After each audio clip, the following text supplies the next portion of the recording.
அனைவருக்கும் வணக்கம். ஸோ நமக்கு டிஎன்பிஎஸ்சி ஃபவுண்டேஷன் கிளாஸை பொறுத்த வரைக்கும் பார்த்தீங்கன்னா பேசிக், அட்வான்ஸ்ட், மெயின்ஸ் அப்படின்னு சொல்லி 3 ஸ்டேஜ் ப்ரோக்ராம் அப்படிங்கிறத கண்டக்ட் பண்ணிட்டு இருக்கோம். இதில் பேசிக் கிளாஸஸ் அப்படிங்கிறது ஓரளவுக்கு நமக்கு கம்ப்ளீட் ஆக போகுது, சரிங்களா? ஸோ அதனால நம்ம இன்ஸ்டியூட்ல வந்து அட்வான்ஸ்டு கிளாஸஸ்க்கான ஒரு இன்ட்ரோ கிளாஸ் அப்படிங்கிறத ஆர்கனைஸ் பண்ணியிருக்கோம். இது நம்ம இன்ஸ்டியூட்டோட எல்லா பிரான்ச்சஸ்லையுமே வந்து டிசம்பர் 7ஆம் தேதி இந்த அட்வான்ஸ்டு கிளாஸ்க்கான இன்ட்ரோ கிளாஸ் அப்படிங்கிறது இருக்க போகுது. ஸோ பேசிக்கை பொறுத்த வரைக்கும் பார்த்தீங்கன்னா உங்களுக்கு ஸ்டாட்டிக் கண்டென்ட் எல்லாமே கவர் பண்ணியிருப்பாங்க.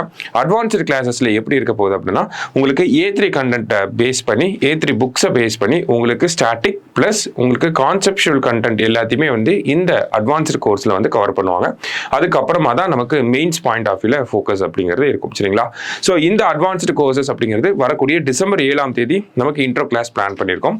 எல்லா பிரான்ச்சஸ்லையுமே இருக்க போகுது. அதே மாதிரி நீங்க வீட்டில இருந்து பாடசாலையில் அட்டென்ட் பண்ணக்கூடிய ஸ்டூடெண்டா இருந்தீங்கன்னா உங்களுக்கு அதே டிசம்பர் 7ஆம் தேதி பாடசாலையில் உங்களுக்கு வந்து இன்ட்ரோ கிளாஸ் அப்படிங்கிறத ஆர்கனைஸ் பண்ணியிருக்கோம், சரிங்களா? ஸோ டேட்ஸை மறந்துடாதீங்க. நீங்களும் வாங்க, உங்கள் ஃப்ரெண்ட்ஸையும் கூட்டிகிட்டு வாங்க. Thank you, all the best.